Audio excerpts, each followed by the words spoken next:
avant d'entrer dans le fond, il y a toujours la Bible. L'audience suspendue est reprise.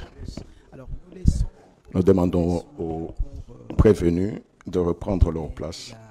La suite de cette audience de la Cour constitutionnelle qui siège en matière répressive.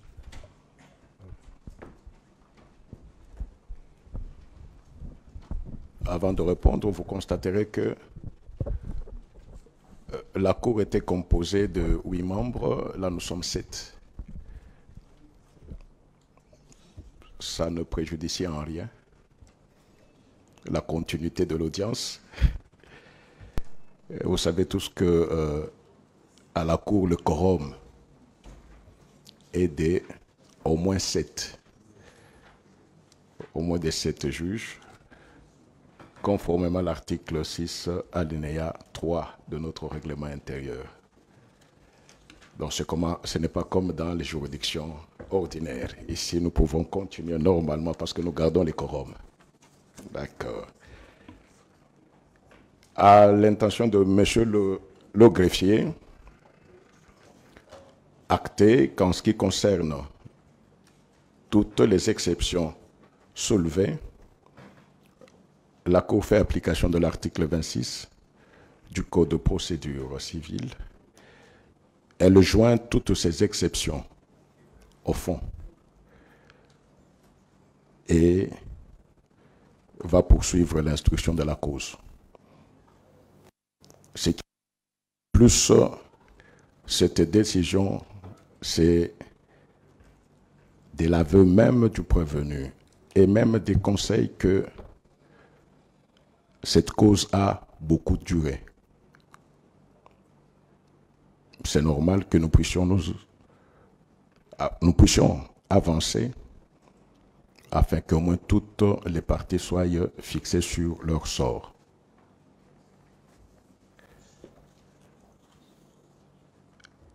Ainsi dit, nous allons continuer l'instruction de la cause. Oui, maître. Merci beaucoup, Monsieur le Président, honorable de la Cour, Monsieur le Ministère public. Nous sollicitons pour Monsieur Matata une remise en vue de nous permettre de suffisamment préparer la défense au regard du volume du dossier. Nous avons donc épuisé les énergies que nous avions pour présenter les exceptions. Il va du droit sacré de la défense que nous puissions à nouveau nous ressourcer en vue d'entamer l'instruction d'un dossier aussi technique. Nous avons dit. Merci, maître, mais nous revenons sur vos propres déclarations. C'est vous qui fustigez que l'affaire a trop traîné. Vous aviez même parlé en termes d'années. Or, vous savez très bien que depuis 2023, s'il y a eu cette longue remise, c'est tout simplement parce que la Cour voulait respecter le droit de votre client. Il était candidat aux élections. Et juste après, la Cour était aussi butée à un autre problème. Il y a 2 juges dont les mandats étaient arrivés à terme. La Cour ne pouvait pas se permettre de siéger avec eux. On attendait que toute la situation soit régularisée. La 3e raison, c'est que nous ne sommes pas au civil, nous sommes au pénal. Le temps qui a été pris, je ne pense pas, ou la Cour ne pense pas que c'est aujourd'hui, après cette remise demandée. Aussi longtemps que prévu et plus loin que ça, au regard de la batterie d'exceptions que nous avons soulevées. Vous avez, à votre niveau, joint ces exceptions au fond en application de l'article 26. Nous voulons, et c'est conformément au droit de la défense, nous voulons, bien sûr, tenant compte du caractère pénal de ce procès, obtenir une remise en vue de nous préparer cette fois-là pour l'instruction. Donc, nous disons la même chose, mais aussi nous sommes très attentifs et c'est l'occasion pour vous remercier pour tout ce que vous avez dit par rapport à la durée que ça a pris. Nous ne prenons pas ça au mot, au regard de la durée au sens Maître, des dates. les arguments donnés valent pour les civils. Oui. Au pénal, tout en respectant le droit de la défense, il appartient à la juridiction qui instruit de constater si il y a lieu de remettre ou de ne pas remettre. Absolument. Ce qui fait que la demande est faite, mais c'est la Cour qui vous répond qu'aujourd'hui, nous commençons l'instruction. Chemin faisant, si nous trouvons que nous devons accorder nos remises parce que nous sommes tous dans un même bateau regardant dans la même direction, il n'y a aucun problème. Commencer l'instruction ne veut pas dire terminer l'instruction. Et surtout qu'aujourd'hui, quand on commence l'instruction, la Cour pose des questions aux prévenus qui sont assistés, ce n'est pas aux avocats. Monsieur le Président, je prends la parole pour la dernière fois, humblement. Vous remarquerez que la Cour ne vous a pas accordé la dernière fois. Je sollicite, Monsieur le Président. Elle n'a pas accordé. Nous sommes au pénal et je crois que vous n'allez pas empêcher à la Cour, après l'avoir vilipendé, de traîner les pieds, vous n'allez pas empêcher à la Cour de commencer l'instruction. Nous commençons l'instruction, maître. Acceptez au moins de vous incliner devant la décision de la Cour. C'est en cela qu'il est court. C'est en cela qu'il est court. Je ne peux pas parler si vous n'avez pas accordé la parole, Monsieur le Président. Vous venez de parler, maître. Non, on commence l'instruction ensemble. Nous allons voir à quel moment il faudra. Aujourd'hui, il n'y a aucun problème de... Vous avez eu tout ce temps-là, et je crois même il y a un mois, nous avons dit à toutes les parties que vous avez suffisamment de temps. Suffisamment de temps. Faisons en sorte qu'à la prochaine remise, nous puissions avancer quant à l'instruction. C'est ce qui a été dit la fois passée. Monsieur le greffier, je crois que c'est cela. Nous avons même la feuille d'audience. Je ne vois pas en quoi est-ce que... C'est vous qui avez décrié le fait de l'élasticité de la procédure. Oui, maître. Merci, Monsieur le Président. Je vous promets que je ne parlerai plus après. Monsieur le Président, l'avocat n'est que le porte-parole du client. Je ne parle pas de moi. Et je tiens à rappeler à l'Auguste Cour que vous avez rappelé ici que du haut de vos 35 ans d'expertise et de profession, les incidents, ça ne fait que des choses qui passent. Mais ça ne me rassure plus à partir du moment où vous venez de me rappeler que nous avons vilipendé la Cour. Est-ce que, comme avocat, je me sens toujours dans la peau et mentalement prêt à entamer une instruction d'un dossier avec autant de pièces? Ce que je vous dis, je vous l'ai dit au nom de mon client qui est épuisé, qui est parti de celui à 5 heures. Nous voulons, parce que c'est lui l'acteur principal de ce procès, solliciter, Monsieur le Président, au nom du droit de la défense, qui est un droit sacré, solliciter même une courte remise. Que la Cour préserve et respecte. Le droit de la défense a été toujours sauvegardé et respecté par la Cour constitutionnelle de votre pays. Oui. Ce n'est pas aujourd'hui qu'elle va faire exception. Mais elle vous dit tout simplement ceci. Vous avez sollicité, cela n'empêche à la Cour de commencer l'instruction. Je ne vois pas en quoi est-ce que ça va entraver. Fatigués, nous le sommes tous.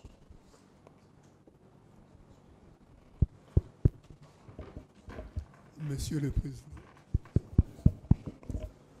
Monsieur le Président, je ne sais pas si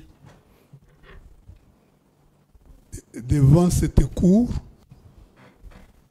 le mot préalable a un sens différent de ce que nous en avions, de ce que le commun des mortels peut en avoir. Le préalable, en d'autres termes, ce sont des conditions sans lesquelles la procédure ne saurait aller au fond. Sinon, il serait insensé de donner aux justiciables le droit de soulever des exceptions. Ça s'appelle préalable parce que ce n'est pas réalisé, la procédure ne saurait continuer.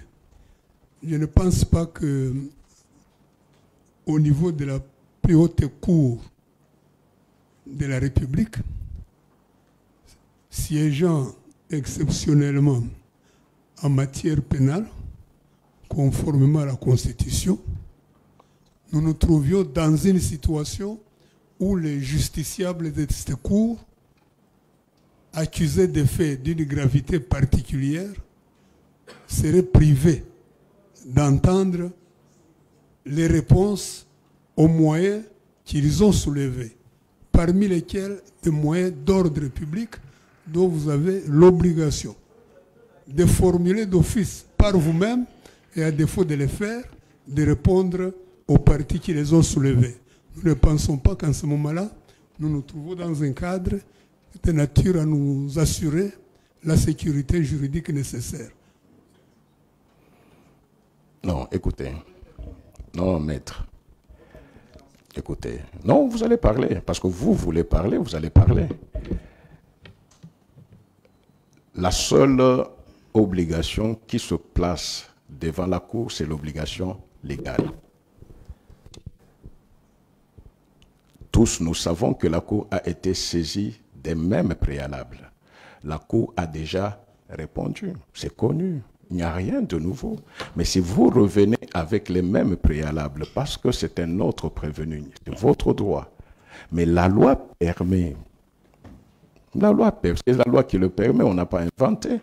Pourquoi ne pas reconnaître au moins que c'est une exigence légale? La Cour peut joindre ces exceptions au fond et continuer. Vous le savez aussi parce que vous dites qu'il y a des moyens d'ordre public, même si ces moyens-là n'étaient pas soulevés avant, même après instruction, avant de plancher quand on fond. Toute juridiction regarde d'abord les conditions de forme. Et dès que nous trouvons que sur le plan de forme, il y avait des moyens relevants, on ne va même pas arriver au fond. Je ne vois même pas en quoi est-ce que cette situation-là peut perturber. Je ne vois pas. Oui, maître. Monsieur le Président, mon client me demande de vous faire constater que lorsque le ministère public avait pris la parole, il nous a laissé entendre que, après la décision intervenue à la Cour de cassation, le parquet général a saisi la chambre à laquelle il appartient, qui lui a autorisé, n'est-ce pas, de les traîner devant vous. Que de ce fait, il estime que le dossier a évolué et qu'il joue au dossier de pièces qu'il ne connaît pas. Il est important qu'il puisse les découvrir. Comme ça, il va se battre avec l'accusation pièce contre pièce. Au jour d'aujourd'hui, il suffit de le voir. Il n'a aucune pièce sur lui. Et c'est son procès. Il est concerné dans sa chair, dans sa peau. C'est à lui que vous allez poser des questions et c'est lui qui va vous répondre, pas les avocats. Les avocats vont devoir se taire. Ils n'auront pas le droit de lui souffler quoi que ce soit. Supposons que vous abordiez l'instruction ici et maintenant et que vous lui opposiez une pièce ou que l'accusation lui oppose une pièce qu'il n'a jamais vue. Comment va-t-il réagir face à la question de la Cour ou même de l'accusation? Nous voulons être sereins et aborder l'instruction en toute sérénité. Nous sommes au pénal. Est-ce que vraiment vous pouvez prétendre qu'il y aurait des pièces dans le dossier que votre client n'a pas vues? Tout à fait. Or, nous savons comment le compulsoire se fait au pénal. Nous le savons. Il y a la pièce à laquelle le ministère public a Non, fait allusion. ne rentrons pas dans, ne rentrons pas dans cela. Au pénal, nous savons comment on consulte les pièces. Le dossier est au greffe. Je l'ai fait 72 heures avant. Mais bien sûr. Mais comment est-ce que vous allez prétendre qu'il pourrait y avoir... S'il y a une question qui a trait à cela, vous allez relever. Hein? Le dossier est là, le dossier est connu. Au pénal, ce n'est pas qu'on va vous communiquer les pièces, le compulsoire se fait au greffe. Tout à fait. Oui, maître. Honorable membre de l'Auguste Cour, si je prends la parole, c'est pour le compte de M. Christophe Grobler, le deuxième prévenu. Monsieur le Président, en fait, notre client n'habite pas Congo. Il n'habite pas Kinshasa, il habite l'Afrique du Sud. C'est aujourd'hui que le client est arrivé ici à Kinshasa. Monsieur le Président, en fait, on lui a accordé la parole, qu'il termine. Vous êtes encore là, vous savez très bien qu'on vous donne la parole. Il n'y a aucun problème. En fait, Monsieur le Président, nous sommes devant vous en tant que juge pénal. Ce n'est pas nous les avocats qui sont poursuivis, c'est le client qui est poursuivi. Nous avons compilé les dossiers, nous en avons la maîtrise. Mais nous ne serons plus à mesure de répondre à vos questions. C'est ainsi que... C'est vous, votre client. Nous, avocats, nous avons compilé. Le client n'a pas compilé. Il vient d'arriver. Non, parce que vous dites que vous êtes prêt à répondre à nos questions. Non, nous ne sommes pas à mesure de répondre parce que nous ne sommes pas poursuivis devant vous. C'est le client qui est poursuivi. C'est ainsi que nous voulons demander votre indulgence, une clémence de l'Auguste Cour, pour permettre notre client d'entrer en contact avec le dossier des pièces. Comme c'est une infraction de détournement, c'est une infraction des pièces de justification de fonds. Donc, c'est souhaitable et qu'il ait de bons droits pour des raisons d'équité, pour des raisons de bon sens. Pourquoi pas dire pour des raisons liées aux droits de la défense, Monsieur le Président, de nous accorder même à la week-end le temps pour cet expatrié qui est venu ici chez nous au Congo, qui doit comparaître devant vous, de s'imprégner des pièces que nous avons mises à sa disposition, de réagir et venir vous répondre, Monsieur le Président. Oui, Maître Nyabinungu, vous aviez demandé la parole. Merci, Monsieur le Président. Je voudrais tout de même exprimer l'une ou l'autre inquiétude. La défense a relevé que, en jugeant Matata comme Premier ministre, fut-il ancien, il y a des procédures constitutionnelles. Vous pensez que ces procédures ont été prévues par les constituants pour que la Cour en fasse ce qu'elle veut? Deuxième inquiétude. Notre client est député national et la plus haute cour de la République prendre le risque d'instruire un dossier contre ce député national, contrairement aux dispositions de la Constitution, selon lesquelles on ne saurait poursuivre un député national sans l'autorisation du Parlement auquel il appartient. Je pense que... Maître, vous revenez pratiquement sur les mêmes moyens qui ont été développés avant. Oui, mais si on n'en tient pas compte, on fait quoi? On doit quand même essayer de se faire entendre. Peut-être qu'on n'a pas bien expliqué. Nous souhaitons être compris. Mais si, à ce niveau, tous les moyens peuvent être rejetés. Non, Maître. Oui, il n'y a aucun moyen qui a été rejeté. Vous êtes juriste. Il n'y a aucun moyen qui a été rejeté. Si la loi a prévu que les exceptions soient jointes au fond, c'est la loi. Nous n'avons fait que application de cette loi. Au moins que vous puissiez nous dire que c'est illégal, la loi n'a pas prévu ça. Mais si la loi a prévu, c'est ce que la Cour a fait. Ces moyens ne sont pas rejetés, ces moyens sont joints au fond. Et toute juridiction, vous le savez, toute juridiction, même si vous n'avez pas soulevé d'exception, quand la composition se retrouve en délibéré, elle ne commence jamais par le fond, c'est toujours la forme pour voir quels sont les moyens, les exceptions qui étaient soulevées, quelles sont les exceptions même non soulevées mais qui sont d'ordre public. Dès le moment qu'on les obtient, on s'arrête là-bas. C'est ça la loi. Monsieur le Président, si les dispositions de la Constitution paraissent obscures à votre juridiction pour les reporter à plus tard, après l'instruction sur le fond. Je pense que c'est les droits du justiciable qui sont lésés. Monsieur le procureur général, vous avez la parole pour votre avis. Merci, Monsieur le Président. Pour ne pas vous reprendre dans ce que vous avez pu dire, il n'y a aucune loi qui interdit aux juridictions de joindre les exceptions, quelles qu'elles soient, au fond. Et vous l'avez si bien expliqué, lorsque vous joignez au fond ces exceptions-là, avant, lorsque vous vous retirerez en délibéré pour statuer sur l'affaire, avant d'examiner les fonds, il faudra répondre. Et lorsque ces moyens seront reçus et dits fondés, eh bien, vous n'examinerez même pas les fonds. C'est ce que la loi dispose, c'est ce que la jurisprudence dispose. Donc, c'est ça, je m'incline à ce que vous avez pu dire et c'est ce que dit la loi. Je vous remercie. La Cour tient à remettre toutes les parties dans la même barque.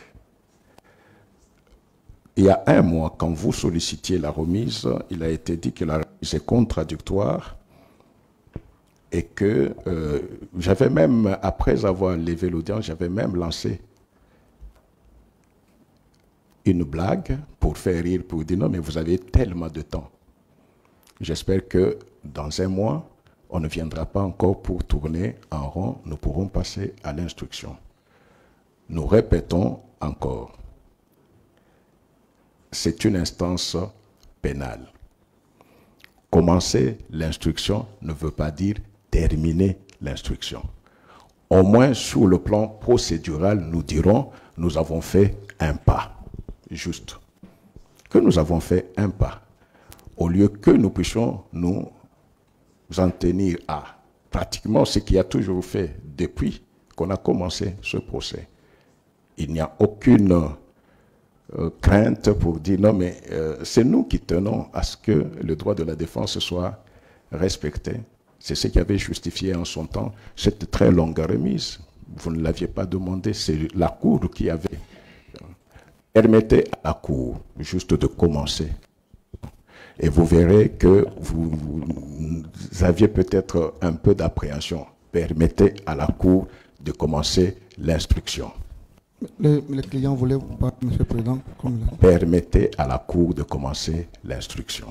C'est comme ça que j'ai dit qu'il voulait commencer. C'est lui qui est concerné, il veut prendre la parole. Non, mais ce n'est pas lui qui va prendre la parole, c'est la Cour qui va lui donner la parole. On n'a pas. Je sollicite bien sûr. Non, vous n'allez, maître, nous sommes au pénal, vous n'allez pas solliciter à la Cour de poser la question. Or, c'est le travail. Quand on commence l'instruction, peut-être la Cour peut commencer la question à M. Globler. Nous avons beaucoup parlé pour lui, alors il voulait parler lui-même, parce que c'est lui qui est concerné, Monsieur le Président. D'accord, si maintenant les prévenus peuvent être devant, les conseils vont les assister. Nous commençons l'instruction dans cette cause. Non, maître, encore, votre confrère a parlé pour Globler. Oui, oui, il y a votre confrère qui avait déjà parlé, parce qu'il y a les autres. D'accord. Merci beaucoup de la parole, Monsieur le Président. Monsieur le Président, en prenant la parole pour les comptes du prévenu Grobler, il tient également à ce que l'Auguste Cour puisse lui accorder une remise. Pour quelle raison? La première raison, c'est qu'il tient à rassurer à la Cour que tout ce temps, il s'est toujours présenté ici pour répondre et il fait confiance en la justice congolaise. Deuxièmement, il est arrivé la nuit. Dans sa psychologie, il pensait que l'audience commençait à 11h et on commençait directement avec l'instruction. Mais malheureusement, il constate qu'on a passé plus de 3 ou 4 heures à suivre les moyens exceptionnels de la partie que vous-même vous aviez déjà soulevé en son temps. Exactement. Les mêmes moyens. Ce ne sont pas les mêmes moyens. Si. Nous avions une autre orientation et les prévenus Matata avait une autre orientation. Alors, à ce moment, Monsieur Grobler constate que la Cour Maître, va commencer l'instruction. Maître, en prenant la parole, vous venez de faire passer 5 minutes qui pouvaient permettre à ce qu'on allège les temps d'attente de votre client ici. Exactement, Monsieur le Président, mais constatez que psychologiquement, même tous les prévenus ne sont plus disposés. Accordez-nous même une courte remise, notre client est là. Là, vous avez plaidé par procureur. Vous n'êtes que avocat de Globler, vous ne pouvez pas dire tous les prévenus. Merci, maître. Merci. Les prévenus avancent.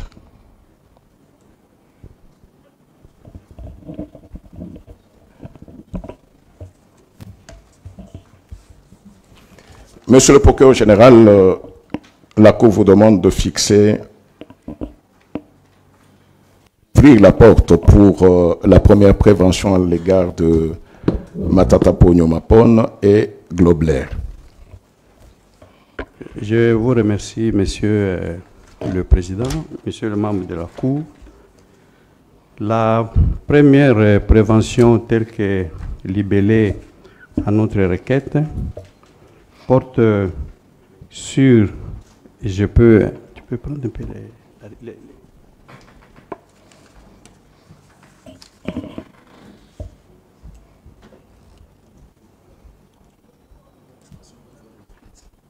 la requête.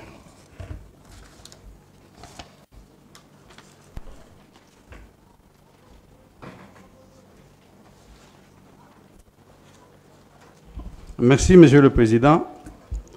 Nous poursuivons les prévenus Matata Ponyo et Globler Clistro pour avoir, je lis les libellés en espèces, avoir à Kinshasa, ville de Sénou, capitale de la République démocratique du Congo, sans préjudice de date précise, mais entre les mois de novembre 2013 et novembre 2016, période non encore couverte par le délai légal de prescription de l'action publique agissant par coopération directe, étant respectivement agent public de l'État, notamment Premier ministre du gouvernement de la République démocratique du Congo pour le premier cité, et dirigeant de la société Africom Commodities pour les secondes cités, détourné par plusieurs moyens, notamment par l'octroi des avantages financiers, la surfacturation, par la constitution des sociétés d'écran, les détournements des procédures et par la non-exécution des travaux d'aménagement de la route du site, et la non-construction des écoles de formation et d'autres ouvrages, la somme globale équivalente d'enfants congolais de 115 997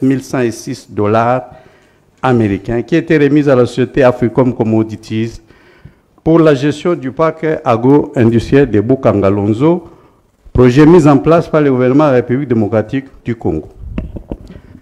Donc, ça c'est le libellé que nous avons formulé pour retenir effectivement la prévention et détournement qui a été mise à charge des prévenus, donc fait prévu et puni par les articles 21 et 23 du Code pénal livre 1er et 145 du Code pénal livre 2, tel que modifié et complété par la loi numéro 73/017 du 5 janvier 2013. Je voudrais, Monsieur le Président, relever à votre haute cour que ces détournements, nous l'avons stigmatisé au niveau de plusieurs manœuvres, dont le premier cas, comme manœuvre de détournement, concerne quelques cas de surfacturation. Nous avons effectivement, et d'abord il y a un préalable parce que au dossier, il est versé un relevé des sommes versées en faveur du parc agro-industriel de Bukangalonzo, relevé qui a été établi par les ministres de l'époque Célestin Sélé Yalagoulé. Il est apparu, Monsieur le Président, que un montant global de 280 millions de dollars avait été libéré en faveur du projet agro-industriel de Bukangalonzo, dont 278 884 080 $ du trésor public et 1 115 116 provenant des interventions du Fonds de promotion de l'industrie FPI en sigle. L'enquête sur tous les sites révèle que de ces montants, seule la somme de 34 millions a été affectée aux activités du projet agricole agro-industriel de Bukangalonzo, soit une différence de 205 845 493 $ non justifiés ou, pour les cas qui nous concernent, détournés par diverses utilisations frauduleuses suivantes. Première utilisation frauduleuse, ce sont des cas de surfacturation. Nous avons fait une approche comparative des prix selon qu'ils sont fixés par les fournisseurs et les prix qui nous ont été fournis par les prévenus pour justifier l'utilisation des fonds. Vous avez, par exemple, la facture numéro 10-15 pour l'acquisition d'un matériel au bénéfice du projet agro-industriel de Bukangalonzo pour un montant sur la facture du fournisseur de 165 375 $, mais le montant fourni pour justifier par les prévenus est de 565 500 $, soit une différence de 398 000 $ américains. Une autre facture qui j'ai au dossier évoque les prix du fournisseur évalués à 495 880 $, alors que les prévenus nous produisent une facture de 1 237 544 $, une différence de 741 664 $. Merci, Monsieur le procureur général. Je crois que la Cour préfère qu'on s'arrête à ce niveau-là pour le moment. Prévenu Matata, la première préoccupation, c'est de savoir si vous confirmez qu'un montant de 204 902 042 $ a été libéré par le Trésor public et remis à la société Africom Communities pour la gestion du parc Bukangalonzo. Honorable Président, merci beaucoup pour l'opportunité que vous me donnez de réagir à l'intervention du ministère public. Je reste dans la logique des collectifs de mes avocats, parce qu'il s'agit bien d'un domaine des chiffres. J'ai suivi le procureur général décrivant tous les chiffres, et je crois que les chiffres ont ce potentiel de précision. Et donc, je ne me vois pas comment réagir, raison pour laquelle j'ai dit je me joins dans la philosophie des collectifs de mes avocats pour demander une remise. Cette remise, honorable Président, se justifie par les droits de la défense. Nous nous sommes préparés pour présenter les exceptions sur la forme et l'irrecevabilité, sur la Constitution. Comme vous l'avez vu, il s'agissait d'un document bien élaboré, parce que cette partie précède l'examen du fond. Donc là, nous ne sommes pas préparés, et je crois que les droits de la défense, que vous avez évoqués vous-même ici, recommandent en ce que l'accusé puisse se préparer et pour pouvoir répondre à ces chiffres. Ces chiffres sont évidemment dans un rapport du parquet général. Moi, je ne les ai pas ici. Je n'ai même pas de documents. Je n'ai même pas préparé sur ça. Pas parce qu'on n'a pas respecté l'honneur de cette haute cour, mais tout simplement parce que nous nous sommes focalisés sur l'examen des questions de forme. Votre avocat a dit qu'il y a 72 heures, il a compulsé le dossier. Il a compulsé sur la forme et non pas sur le fond. Honorable Président, je sais que vous n'êtes pas financier, vous êtes juriste, c'est un domaine un peu différent, mais les domaines des chiffres, les domaines de la finance nécessitent absolument la précision.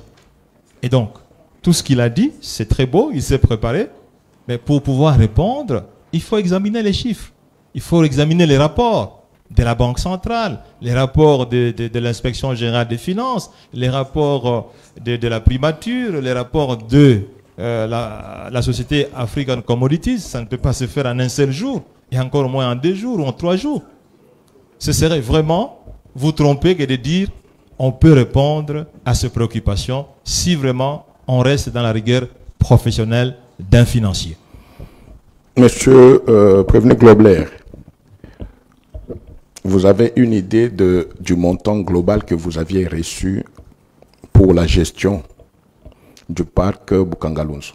Do you have an idea on the amount that you received on the project, the management of Bukangalunzo Park? Yes. Yeah. No, you can speak. Yeah.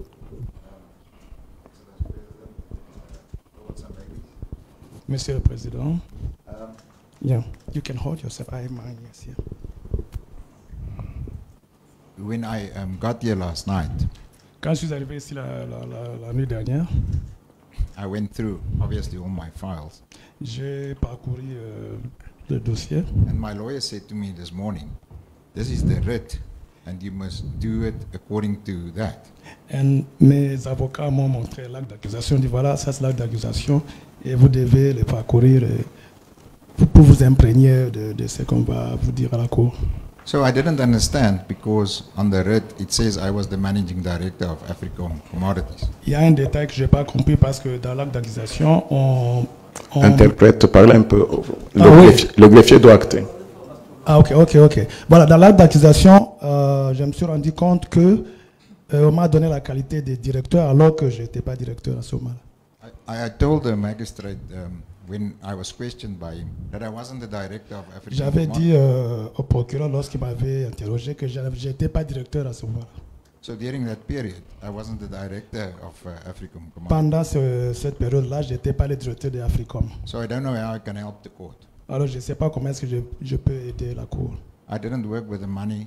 I was just a local guy looking after the businesses in the Congo. Donc j'étais juste représentant, donc je n'avais pas de pouvoir de... Je n'étais pas directeur. Il était représentant de... Ici, en RDC. Oui. Yes, représentant yes, pays yes. de Africom. I'm from 2000. Il était délégué, représentant délégué, Africom pays ici au Congo. From 2021, C'est depuis 2021 I've been a director, qu'il est devenu directeur. but not at that stage. En Mais tant que pas délégué de la société sud-africaine, quand le marché a été conclu, c'est lui qui l'a fait ou bien c'est sa direction au niveau de l'Afrique du Sud? Okay, when the contract was, when there was a deal, so did you sign, or is it your director that signed the contract? Was it you or your director that signed? The director signed, Le directeur avait signé and I signed with him, but the director et il a signé signed, avec yes. lui. D'accord. Y a-t-il d'autres préoccupations?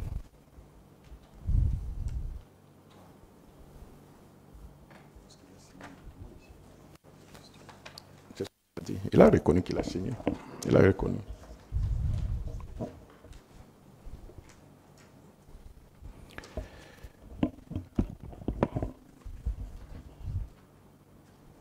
Oui, monsieur le procureur général. Je voudrais donner une précision concernant ce qui venait de faire comme déclaration. Effectivement, il y a eu 2 étapes dans la constitution de ce partenariat, parce que dans un premier temps, C'était un contrat de gestion, non, des partenariats où il a été utilisé comme pratiquement un employé au service de l'État congolais. C'est par après qu'on a dû faire maintenant un contrat de gestion qui a dû impliquer African Commodities. Mais déjà, au titre de partenaire de l'État, il a eu à recevoir des fonds. Et je voudrais que votre cour lui pose cette question de savoir si effectivement il y a eu 2 étapes dans les relations avec l'État congolais, qu'au niveau de la première étape plutôt, il a été partenaire, utilisé comme un employé, et à ce titre, il avait reçu des fonds avant que ces partenariats ne soient transformés en contrat de gestion. Voilà la question que j'aimerais que votre cour puisse lui poser. D'accord. Là, nous avons fait un pas dans l'instruction. C'est ce que la cour cherchait. On n'est plus dans les... Vous aviez une préoccupation avant. Merci beaucoup, Monsieur le Président. Je voudrais poser la question au prévenu Krobler. C'est une question qui va être consécutive à la réponse qu'il donnera au sujet des 2 étapes dans la conclusion de ce contrat. Est-ce que dans la première phase où il était utilisé comme employé, avait-il droit de disposition où il devrait se référer chaque fois à son directeur pour poser les devoirs de gestion dans le cadre de l'exécution de ce partenariat? Merci, Président. D'accord. La question? Tu peux lui parler sans utiliser le micro, tu lui parles à l'oreille, c'est beaucoup mieux.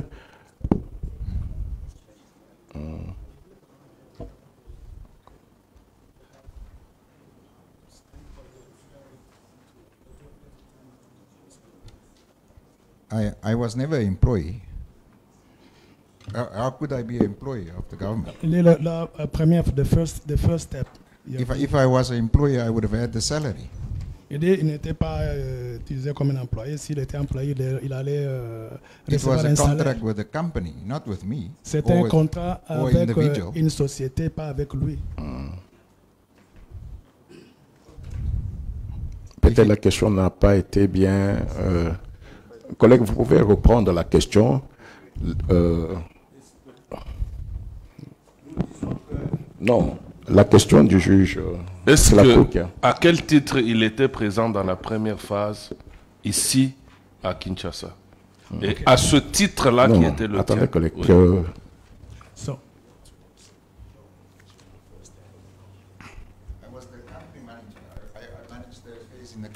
Il était le gestionnaire. Ben voilà, justement. Ici. Voilà. Puisque vous étiez gestionnaire. Au nom de la société. Bien sûr. Donc vous agissiez avec les pleins pouvoirs à Kinshasa. Au nom et pour le compte de la société Africom. Commodities. No. No.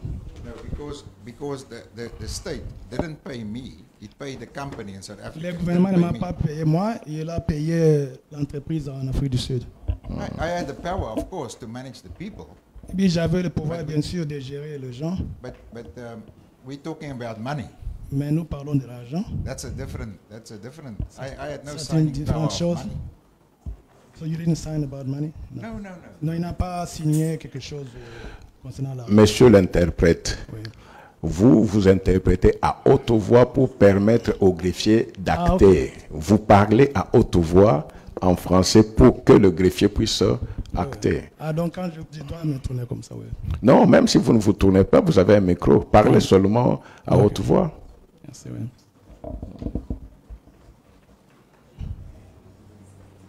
Bien, vous avez consigné le contrat principal. Votre directeur, donc General Manager, et vous-même qui étiez représentant ici à Kinshasa. So you signed the main contract. À l'issue de cela, j'imagine que vous avez eu des spécifications des tâches que vous devriez accomplir à Kinshasa dans le cadre de l'exécution du mandat qui était le vôtre.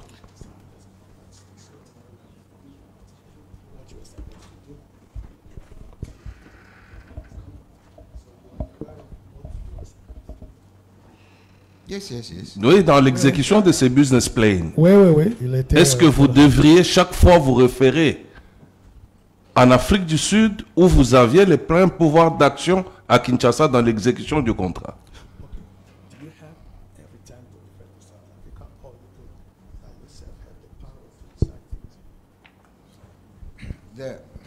It depends what power. Ça dépend de quel pouvoir. For purchasing, a lot of things would refer to South Africa. Ça concerne l'achat, je devais me référer à l'Afrique du Sud. Yeah, and I would know about it, of course. But the financial negotiations was not me. Mais quand aux négociations, ça concerne les finances, c'était pas moi. Or payments. Ou les paiements. I don't do payments. Ou les paiements, j'étais pas concerné. Bien, c'est compris, Président. On va en tirer les conséquences. Merci. Par rapport aux questions que l'Auguste-Co a pu faire poser à M. Grobler, celle de savoir au sein de la société, quand il était délégué de la société au Congo-Kinshasa, il agissait avec quel pouvoir? Il avait le pouvoir de disposition?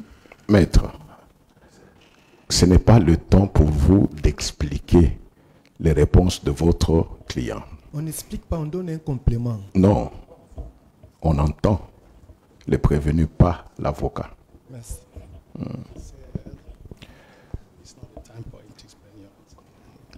Une question prévenue Matata, qui n'a rien à voir avec les chiffres. Ah oui. Pendant que ce contrat se négociait, vous était-il arrivé d'entrer en contact physique ou épistolaire avec le prévenu Grobler? C'est, honorable président, je suis très gêné d'être devant vous sur ces dossiers. Parce que, sincèrement, j'ai l'impression que on en veut à une personne. C'est quand même dommage. Nous sommes à la plus haute cour de ce pays. Oui, je suis très désolé de vous le dire, parce que vous me posez cette question-là comme si le Premier ministre d'un pays s'occupe de la gestion. Non. Les personnes qui ont signé les contrats avec African Commodities ne sont pas ici. Le ministre de l'Agriculture n'est pas là. Le ministre des Finances n'est pas là. Le ministre de l'Industrie n'est pas là.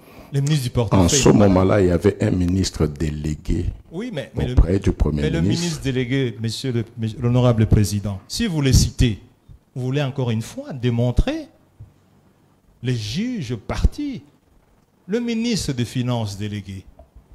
Mais il était dans ce dossier, accusé. Aujourd'hui, parce qu'il est membre de l'Union sacrée, il n'est plus là. Pourquoi est-ce que vous le citez? Voilà des personnes qui pouvaient répondre à ce type de questions. Le Premier ministre, honorable président. Écoutez, on vous a dit ici que l'instruction commence. Honorable président, c'est par l'instruction. Non, écoutez, quand la Cour parle, vous écoutez quand même. Voilà. C'est par l'instruction. Nous sommes saisis par une réquisition, une requête aux fins de fixation du ministère public. Mais c'est l'instruction qui va permettre à la Cour de connaître comment les articulations étaient faites. Mais quand vous ne voulez pas que nous puissions avancer dans l'instruction, la Cour au pénal, elle est libre. Voilà. Il y a eu 3 prévenus qui ont été présentés, mais c'est dans l'instruction de la cause que la Cour cherchera à avoir sa propre lumière. C'est dans l'instruction, pas dans la requête aux fins de fixation. C'est connu. Et c'est pourquoi nous avions voulu avancer, commencer l'instruction. C'est l'instruction qui va nous faire voir, parce que tous ceux qui ont été entendus, à tous les niveaux de procédure, commençant par l'instruction préjudicielle, tous les PV sont là. Donc la Cour est libre d'appeler quiconque a contribué tant soit peu à cela. Honorable Président.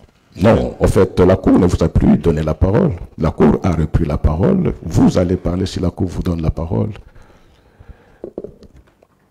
Apparemment, en fait, non, écoutez. On a chanté que le peuple veut. Mais apparemment, nous nous rendons compte que il y a une ligne qu'on avait déjà posée pour que la Cour ne traverse pas. Je ne sais pas en quoi est-ce que ça peut gêner de commencer une instruction judiciaire. En quoi?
Non, au lieu que nous puissions aller de demande en demande, la Cour va remettre la cause pour instruction au mercredi 23 avril. La remise est contradictoire à l'égard du prévenu Matata et du prévenu Globler. On devra relancer la procédure à l'égard des prévenus pour qui on avait retenu les défauts parce que la procédure est en train de continuer. L'audience est levée.